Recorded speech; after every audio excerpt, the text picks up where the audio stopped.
Tak zdravím vás, dobrý den a já jsem velice rád, že můžu představit a přivítat tady u nás v Ostravě dneska vzácného hosta, paní doktorku Mučkovou. Dobrý den. Dobrý den.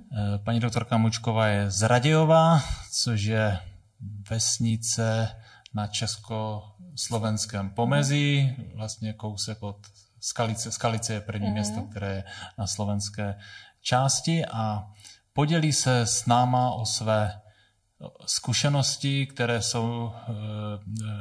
které vlastně souvisí s její cestou, s objevováním esenciálních olejů, jak v životě, tak v oblasti zvířátek. Takže děkuji. Děkuju. Tak. Dobrý den. Jednak bych nejdřív chtěla trošku představit, jak pracuju. Mám malou veterinární praxi vlastně v malé vesničce. A díky tomu, že jsem přešla z města z velké kliniky na malou praxi, tak si můžu dovolit využívat ke své praxi nejen klasické léky, používám ale i byliny, můžu používat esenciální oleje, jiné věci. Je to vlastně čistě na mě, jakou cestu si zvolím. A samozřejmě dělám i základní chirurgické zákroky, co je potřeba. A ta moje cesta, to je vlastně neustálý jakoby vývoj, pořád se to vyvíjí. To, jak dělám terapii nyní, jsem dělala jinak třeba před 2 lety. A mění se i klientela, která ke mně přichází. A já mám svoji práci velmi ráda už jenom proto, že my v té veterině musíme komunikovat s majiteli, musíme s nimi probrat spoustu vlastně okolností, aby jsme zjistili, aby jsme se někdy dobrali nějakého toho společného problému, které to zvíře trápí. Takže my vlastně často léčíme celou rodinu. Lidé jsou čím dál tím přístupnější, kolikrát si často říkají o radu sami a zjišťujeme, že je trápí podobné věci, jako třeba to jejich zvíře.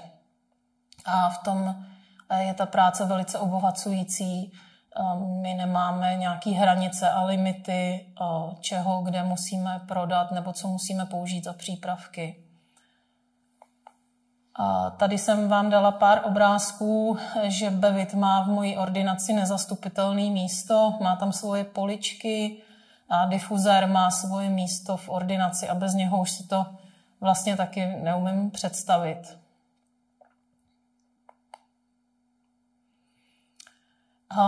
Esenciální oleje miluju proto, že se můžou perfektně kombinovat s jinýma přípravkama. A to jak přípravkama na různé bylinné bázi, houby nebo léky.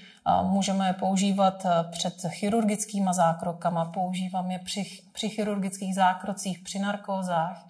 Mohou se používat potom, takže ty kombinace jsou naprosto úžasné.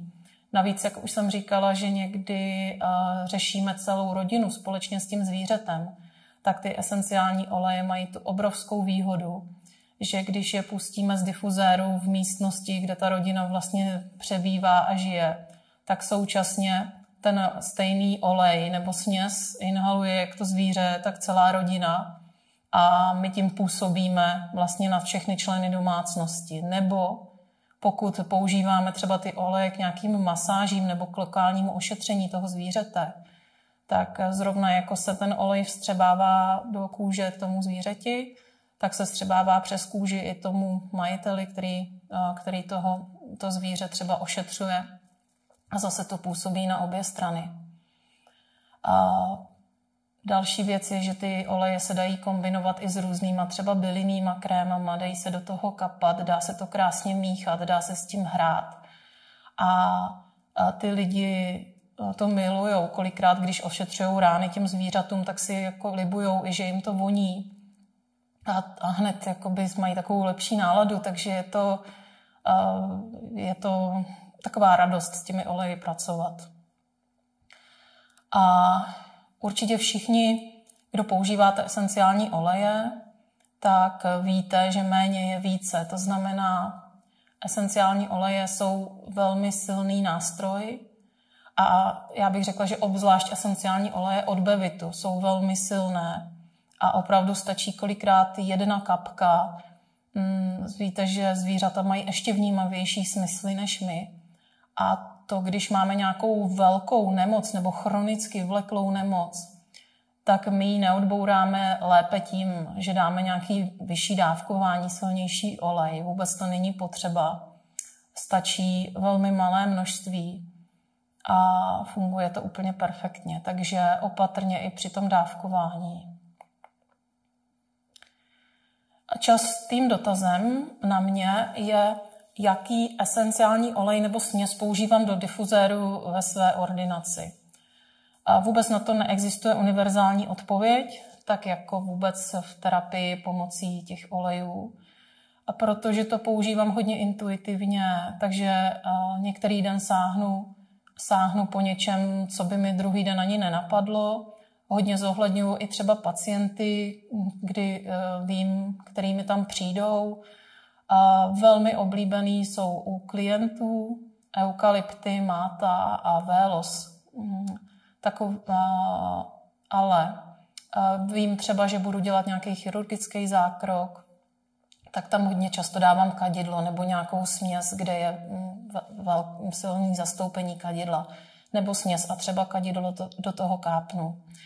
Nebo vím, že mi tam přijde zvíře, který je velký plašan, tak tam rovnou dávám třeba levanduly, takže hodně to tomu i přizpůsobuju. Když jsem přemýšlela, o čem vám mám vlastně tady povídat, o čem mám mluvit, tak neustále se mě objevovalo téma berličky. Musím o tom říct, mám potřebu vám vlastně toto sdělit. Esenciální oleje, stejně jako spousta jiných přípravků, bylin, léků, jsou velkými pomocníky a pomůžou nám překonat nějaký období, kdyby jsme jakoby bez těch berlí nemohli chodit. Takže už si spoustu věcí bez nich neumím představit, ale dejme si pozor, aby jsme jim nepřenechali tu svoji moc. Stejně jako nechceme dávat svoji moc doktorům, nechceme dávat svoji moc lékům a nechceme dávat svoji moc ani terapeutům, tak nedávejme tuto svoji moc ani těm olejům. Využijme je, važme si jejich pomoci, buďme za ně vděční, ale nechtějme, aby všechno vyřešili za nás.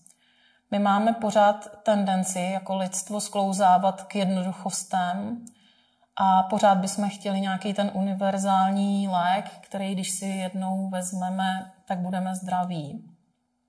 Ale takhle to nefunguje. Neexistuje v mé praxi ani přesné doporučení, když mi řeknete, máme tuto nemoc, řekněte nám, jaký olej máme na to nasadit. Já respektuji jedinečnost, hodně pracuji intuitivně, takže kolikrát zvíře se stejnou nemocí řeším úplně dvěmi rozdílnými cestami. My víme cíl, ke kterému se chceme dostat a k tomu vede mnoho cest. A záleží vždycky na tom daném momentu i na možnostech toho klienta, na přístupnosti klienta, kterou z těch cest se vydáme. Jsou dokonce klienti, kterým bych vůbec esenciální oleje nenabídla, protože vím, že by je nevyužili k tomu užitku. A naopak. To, že mi některý olej voní nebo tomu zvířeti, neznamená, že mi bude vonět i za půl roku, za měsíc. Takže když vám nějaký olej nesedne, dělá se vám z něj špatně, nezatracujte, to neznamená to, že je špatný, ani to neznamená, že je nějak závadný, ale znamená to, že v tu chvíli na něj nejste asi připravený. A stejně jako u lidí, hlavně u dětí, kteří si umí vybrat v mžiku olej, který chtějí, naše děti už si běžně říkají, jaký olej chtějí do difuzéru na noc, tak to platí i u zvířat. Já vám potom v těch dalších slajdech nabídnu nějaké možnosti třeba olejů pro konkrétní diagnózy, který můžete nabídnout těm svým mazlíčkům, aby si vybrali. Dělejte to nenásilnou cestou, nestrkejte jim to pod nos. Já si umím představit, jak se cítí ten pes, když mu strkáte pod nos nějaký karton, na který nakapete kapku oleje, aby si čichnul. Já od malička hodně využívám čich, já využívám čich i při diagnostice, já hodně využívám tento orgán, ale jakmile by mi někdo něco strkal pod nos, tak to nesu hodně nelibě. Jak se to asi dělá, když chcete dát na výběr tomu zvířeti? Buď můžete na různý kousky kartonu, nebo Bevit má takový ty papírový aromadifuzéry, kápnout kapku a rozmístit to různě po místnosti. Udělat si z toho takovou hru a zjistit třeba, jestli k nějakému tomu kartonu to zvíře jde, jestli si u něj lehne, nebo naopak ne. Zkuste si z toho udělat jakoby zábavu. A ne, že mu vedle sebe dáte takhle 5 kartiček a honem pojď si vybrat. Dejte mu čas. A nebo to můžete dělat tak, že prostě z difuzéru pustíte nějakou slabou koncentraci některého oleje a sledujete, jak se to zvíře chová. Ono, když bude mít únikovou cestu z té místnosti a může odejít a nebude se mu to líbit, tak prostě odejde. Ono to dýchat nebude, když nebude chtít. Takže to je taková krásná přirozená cesta. Když vidíte, že to nebude chtít, tak tam do toho difuzéru zkusíte dát něco jiného.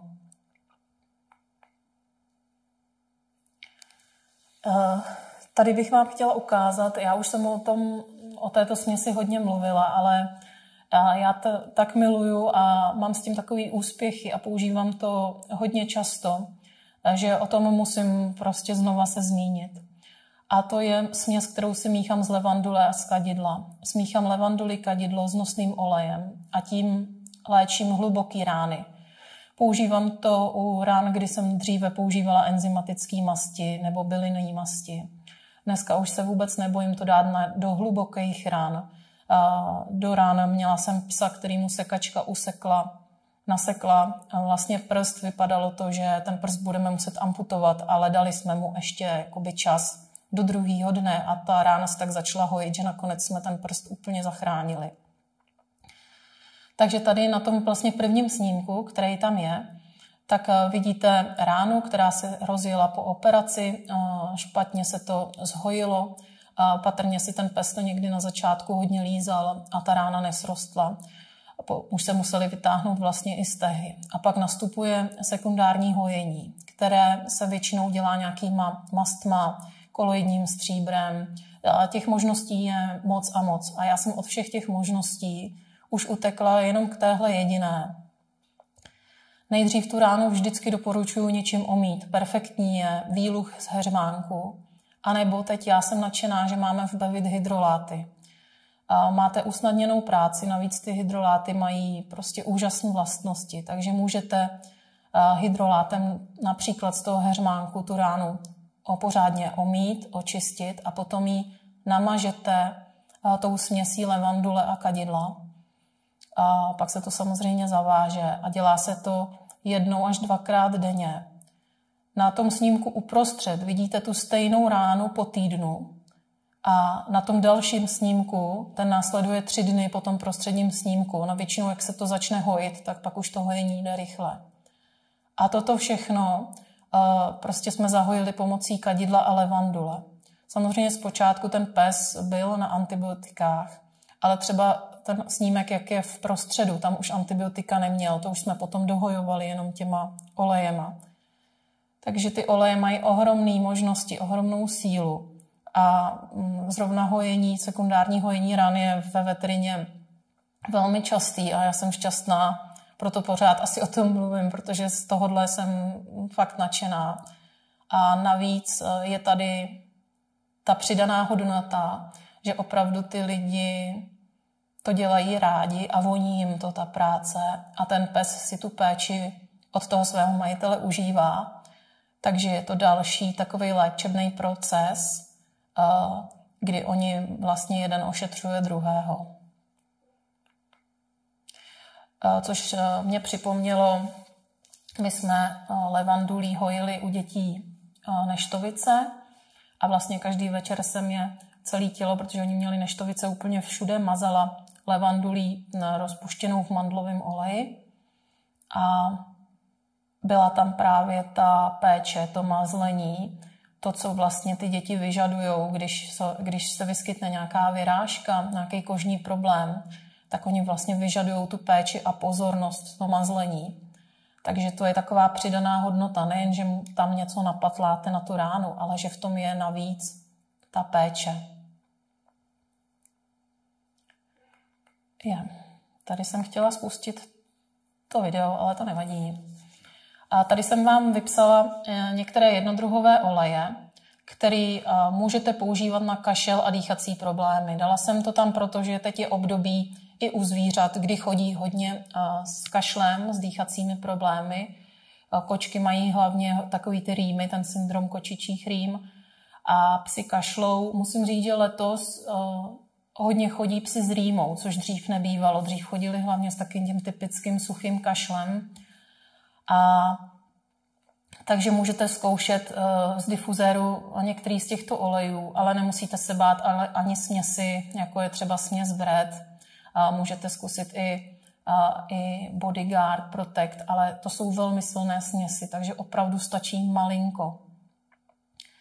Když ty psy mají takovejhle kašel, takovej suchej, dusivej, tak často se stává, že se z toho až pozvrací. Vyvrhnou takovou bílou pěnu. Když je to jednou, dvakrát, tak to asi neřešíte, ale někdy, když někdy ty zvířata, to stejně jako u malých dětí, když se rozvrací, tak pak neumí přestat. Takže jsem vám vypsala ještě možný oleje, které se dají používat při zvracení u psů. A co jsem tam zapomněla uvést, ale co určitě můžete využívat u zvířat, jsou hydroláty. Hydroláty vnitřně, protože zvířata, já běžně používám už roky u zvířat bylinný čaje a můžete uvařit a dát jim zase na vybranou, jestli jim voní heřmánkový čaj. Kočky milujou, třeba spousta koček, heřmánkový čaj, urologický čaj, šalviový čaj. A zrovna tak jim můžete předkládat ty hydroláty. A úplně perfektní taková esenciální ta květová voda pro zvířata je oregánová. Takže se přimlouvám za hydroláty u zvířat. Při pohybových problémech, které jsou velmi častý u psů hlavně, tak mám mnohokrát oskoušenou směs Move It. Move It smíchat s nějakým nosným olejem a kápnout kapku na hřbet třeba. Měla jsem i klienty, kteří kapali a neředili, ale já to úplně nedoporučuju, protože každý zvíře má jinak citlivou tu pokožku a můžete mu ji podráždit. Ne, že byste tomu zvířeti ublížili nějak jako moc celkově, ale opravdu jakoby lokálně tam může být nějaký podráždění té kůže. A nebo můžete použít kadidlo, nebo můžete kadidlo přidávat právě do různých třeba bylinných mastí, které se používají na pohybové problémy u psů.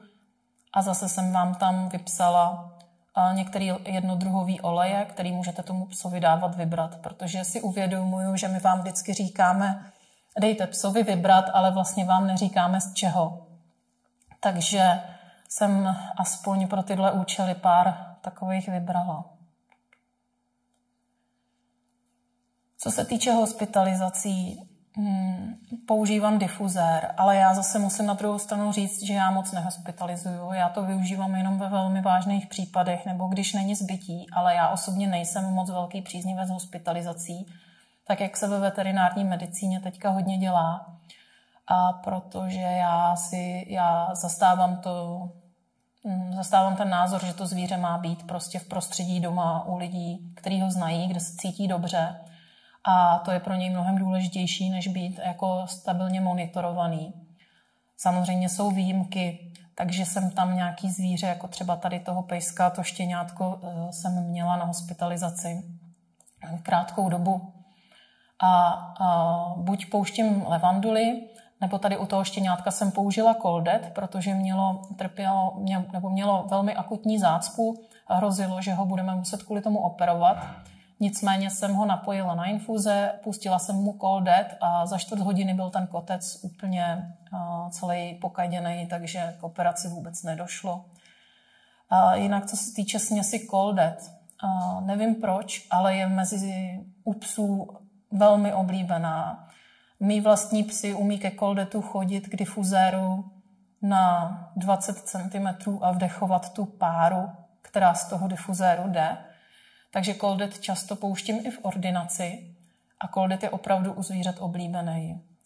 A jestli třeba si jim voní ten fenikl, nebo jestli je to tím, že psi mají prostě opravdu ve velkým oslabený trávicí trakt, protože je krmíme granulema. Nevím, proč to je, ale Coldet mají rádi, takže za Coldet u zvířat se taky přimlouvám. Jak už jsem říkala, při narkózách používám difuzér určitě. Miluju kadidlo do difuzéru. Zažila jsem už mnoho koček, který vrněli při tom, co spali, tak prostě vrněli, pokud jim tam šlo kadidlo. Někdy místo kadidla dávám směs Vitality.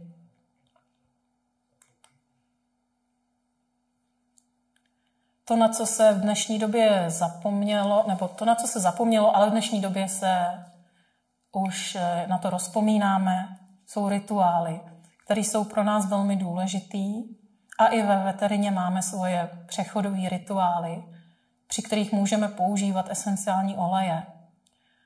A takže při narození, jak tady vidíte, což jsou štěňata, které jsme rodili císařským řezem, takže já jsem operovala a naše děcka sušily štěňata, tak se dá pouštět při porodu třeba právě levandule, když vám fena doma rodí, nebo kadidlo. Doporučuje se mirha, dokonce se doporučuje někde kápnout kapku třeba na pupeční provazec. A my to teda používáme hodně z těch difuzérů. A směs, kterou já opravdu miluju, je Holy Anointing, protože tam ta mirha je krásně zjemněná s kořicí a kasí a dalšíma olejma. A je to moje velmi oblíbená směs. Přechodových rituálů je celé množství a samozřejmě, když jsme začali narozením, patří sem i smrt. Už jsem o tom mnohokrát mluvila, takže víte, že používám při eutanázích kadidlo, mirhu, ale můžete Holy Anointing, ale můžete to používat i když víte, že vám ten pes jako odchází. Můžete to používat tyhle ty oleje při různých jiných rituálech, při různých rituálech vděčnosti. Já jsem tam vypsala 3 směsi, ale Bevit jich má mnohem víc. A oni vám ty oleje krásně otevřou mysl a ty rituály, všechno to právě úplně plyne samo a jednoduše. Tady to asi zase nepůjde. Takže pak jsou různé epilepsie, stresy, stresové stavy, kdy zase se dají používat krásně esenciální oleje, které pronikají přes tu hematoencefalickou bariéru do mozku a ovlivňují jako chování. Ale je to tady hodně individuální a tady opravdu musíte hodně zkoušet, co třeba s tomu psovi dělá dobře, co nedělá dobře. Tady jsem vám vypsala ty nejčastější, nebo takový ty častější diagnózy u koček, na který vím, že se mi lidi často ptají. A vypsala jsem vám tam jednotlivý esenciální oleje, který můžete u nich vyzkoušet nebo používat. Dýchací problémy, močové problémy, velmi často prostě řešíme tyhle ty problémy. Dalo by se o tom mluvit samozřejmě víc. A tady tohle je ruka mého syna. Nejdřív jsem to chtěla hned dát na Bevit Family, ale pak jsem si říkala, že nejdřív vám to představím tady, kdy na první fotce vidíte docela rychle, mu tam během pár dní narostla taková bradavice na malíčku, vidíte 14. září. A my jsme hned začali kapat směs Gold Nova, protože už s ním mám perfektní zkušenosti od svého staršího syna, kterýmu jsme tak vyřešili 2 bradavice na plosce nohy. Po 14 dnech ta bradavice začala hodně praskat, občas zakrvácela, on se do toho občas jí jako poranil, takže už jsem to nechtěla do té takové otevřené bradavice jako kapat tu směs, tak jsme přestali. Pak mě asi po měsíci přinutil, abych mu v noci, protože on je posera, tak abych mu v noci odstřihla, když bude spát, kousíček té bradavice, ale to jsme odstřihli tak milimetr. No a potom se toho 25. října s bráchou koupali ve vaně a bradavice se takhle úplně sama jakoby odloupla. Takže mám tuhletu směs už vlastně potvrzenou zase znova a vřele vám ji doporučuju a jsem překvapená, jak to by šlo rychle. My tenkrát, když to měl Kuba na té plosce nohy, tak jsme kapali měsíc, den co den a on si to potom vyšťournul nechtem, tu bradavici. A tady jsme vlastně kapali jenom 14 dnů, pak už to vlastně jsme nechali jenom tak jako dojít a ten proces a ona takhle odpadla sama. Jo. A dneska už byste nepoznali, že tam něco měl na tom malíčku. Takže vám všem moc děkuju za pozornost